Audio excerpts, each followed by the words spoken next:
ನಾನು ಮಾಡಿರೋದು B mechanical. Road ಸೈಡಲ್ಲಿ ಫುಡ್ ಟ್ರ್ಯಾಕ್ ಮಾಡ್ತಾಯಿದ್ದೀನಿ ಸರ್. ಬಾಷಲ್ಲಿ ಕೆಲಸ ಮಾಡ್ತಾಯಿದ್ದೆ. ಅಲ್ಲಿಂದ ಕೆಲಸದಿಂದ ಎಲ್ಲರಿಗೂ ಬ್ರೇಕ್ ಕೊಟ್ಟರು. ಸೊ ಬಂದು ರೋಡ್ ಸೈಡಲ್ಲೇ ಫುಡ್ ಟ್ರ್ಯಾಕ್ ಹಾಕ್ಕೊಂಡು ಮಾಡ್ತಾಯಿದ್ದೀನಿ. ನಮಗೆ ಹೋಟೆಲೆಲ್ಲ ದೊಡ್ಡದಾಗಿ ಇನ್ವೆಸ್ಟ್ ಮಾಡಿ ದುಡ್ಡಿಲ್ಲ, ಅದಕ್ಕೆ ಎಲ್ಲ ಒಂದು ಲೋಕಲ್ ಸಪೋರ್ಟ್ ತೊಗೊಂಡು ಇಲ್ಲೇ ಮಾಡ್ತಾಯಿದ್ದೀವಿ sir. Diploma B mechanical sir. ಏನಿಲ್ಲ ಸರ್, ಏನೂ ಇಲ್ಲ ಸರ್. ಎಲ್ಲ ನಮ್ಮ ರಿಲೇಷನ್ಸು ಎಲ್ಲ ಇಲ್ಲೇ ಬರ್ತಾರೆ.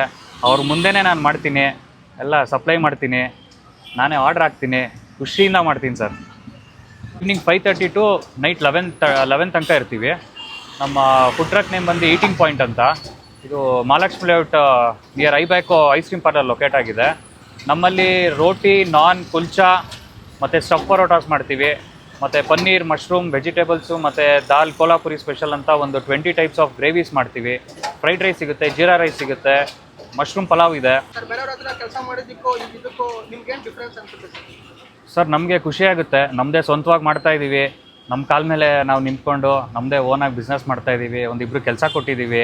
ನಾವು ಇನ್ನೊಬ್ರ ಹತ್ರ ಕೆಲಸ ಮಾಡೋ ಬದಲು ಖುಷಿಯಾಗೆ ಮಾಡ್ತಾಯಿದ್ದೀವಿ ಸರ್. ಹೆಮ್ಮೆ ಇದೆ, ಪ್ರೌಡ್ ಇದೆ ನಮಗೆ ಮಾಡ್ತಾ ಇರೋದು ನಾವು. ಸರ್ ಎಲ್ಲ ಚೆನ್ನಾಗಿದೆ. ಸ್ಟಾರ್ಟಿಂಗ್ ಫ್ರಮ್ ಫಸ್ಟ್ ಡೇಯಿಂದ ಯಾರು ಬರ್ತಿದ್ದಾರೆ, ಇವತ್ತಿನ ತನಕ 1 year 8 months ಆಗಿದೆ. ಇವತ್ತೂ ಬರ್ತಾ ಇದ್ದಾರೆ ಅವರು. ಅದೇ ಕಸ್ಟಮರ್ ರಿಪೀಟ್ ಆಗ್ತಾ ಇದ್ದಾರೆ. ಸರ್ ಮಿನಿಮಲ್ ಪ್ರೈಸ್ ಇದೆ ಸರ್. ಎಲ್ಲ ನಾರ್ಮಲ್ ಇದೆ. ಗ್ರೇವೀಸ್ ಎಲ್ಲ ಫುಲ್ ಪೋರ್ಷನ್ ಸಿಗುತ್ತೆ, ಹಾಫ್ ಪೋರ್ಷನ್ ಸಿಗುತ್ತೆ. ಏನಿದೆ ಎಲ್ಲ ಎಲ್ಲರಿಗೂ ರೀಸನಬಲ್ ಆಗಿ ಮಾಡ್ತಾ ಇದ್ದೀವಿ. ಒಳ್ಳೆ ಟೇಸ್ಟ್. ವೀಕ್ಲಿ 7 days ಅವೈಲಬಲ್ ಇರ್ತೀವಿ ಸರ್. ಸರ್ ಇದು ಬಂದುಬಿಟ್ಟು ನನಗೆ ಆ್ಯಕ್ಚುಲಿ ನಮ್ಮ ಅಂಕಲು ಈಟಿಂಗ್ ಪಾಯಿಂಟ್ ಅಂತ ಅವರು ಮೈಸೂರಲ್ಲಿ ಸ್ಟಾರ್ಟ್ ಮಾಡಿದರು. ಸೊ ಅವರು 25 yearsಯಿಂದ ಮಾಡ್ಕೊಂಬರ್ತಿದ್ದಾರೆ ರೋಟಿ ಗ್ರೇವಿನೇ.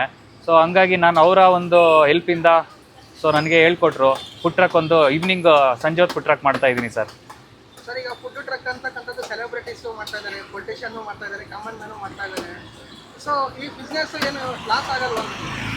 ಸರ್ ಲಾಸ್ ಆಗೋದಕ್ಕೆ ಅಂದರೆ ಕನ್ಸಿಸ್ಟೆನ್ಸಿ ಇರಬೇಕು ಸರ್. ನಮಗೆ ಎವ್ರಿ ಡೇ ಬರಬೇಕು, ನಾವೇ ನಿಂತ್ಕೋಬೇಕು, ಅಡುಗೆ ಮಾಡಬೇಕು, ನಾವೇ ಸರ್ವ್ ಮಾಡಬೇಕು. ಎವ್ರಿ ಕಸ್ಟಮರ್ಸ್ ಹತ್ರ ನಾವು ಇಂಟ್ರ್ಯಾಕ್ಟ್ ಮಾಡಬೇಕು, ಚೆನ್ನಾಗಿ ಕೇಳಬೇಕು ಏನು ಎತ್ತ ಅಂತ.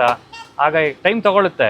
ಹೋಟೆಲ್ಲು ಬಂದುಬಿಟ್ಟು ಒಂದೇ ದಿವಸದಲ್ಲಿ ಆಗಿಬಿಡಲ್ಲ, ಪಿಕಪ್ ಮಾಡಬೇಕು ನಾವು ನಿಂತ್ಕೊಂಡು. ಸೊ ಆಗುತ್ತೆ 6 months 1 year ಬೇಕು ನಾವು ಕಂಪ್ಲೀಟಾಗಿ ಸೆಟ್ಲ್ ಆಗಬೇಕಂದ್ರೆ. ಇಲ್ಲಿ ಸರ್ ಬೆಂಗಳೂರು ಅಂತ ಕ್ಯಾಪಿಟಲ್ ಸಿಟಿಯಲ್ಲಿ ಫುಡ್ಗೆ ತುಂಬ ಡಿಮ್ಯಾಂಡ್ ಇದೆ. ಯಾಕೆಂದರೆ ಔಟ್ ಆಫ್ ಸ್ಟೇಟ್ ಅವ್ರು ಬರ್ತಾರೆ, ಬೇರೆ ಕಂಟ್ರಿಯಿಂದ ಬರ್ತಾರೆ. ಬೆಂಗಳೂರಿನ ಬೇರೆ ಬೇರೆ ಕಡೆಯಿಂದ ಬಂದು ಕ್ರೌಡ್ ಜಾಸ್ತಿ ಆಗುತ್ತೆ. ಹೌದು. ಸೊ ಈ ಥರ ಬಿಸ್ನೆಸ್ ಮಾಡೋರಿಗೆ ನೀವೇನು ನಿಮ್ಗೆ ಟಿಪ್ಸ್ ಕೊಡ್ತೀರಾ ಸರ್, ಹೊಸಬ್ರು ಯಾರಾದರೂ ಬಂದರೆ? ಸರ್ ಎಲ್ಲ ಬಿಸ್ನೆಸ್ ಮಾಡ್ಬೇಕು ಸರ್. ಒಬ್ಬರು ಕೆಳಗಡೆ ಕೆಲಸ ಮಾಡೋ ಬದಲು ಅವರೇ ಸ್ವಂತವಾಗಿ ಏನಾದ್ರು ಮಾಡಬೇಕು. ಅವರಿಂದ ಇನ್ನೊಂದು 4-5 ಜನಕ್ಕೆ ಕೆಲಸ ಕೊಡಬೇಕು. ಸೊ ಅವರೆಲ್ಲ ಖುಷಿ ಆಗ್ತಾರೆ, ನಮಗೊಂದು ಪ್ರೌಡ್ ಫೀಲ್ ಆಗುತ್ತೆ.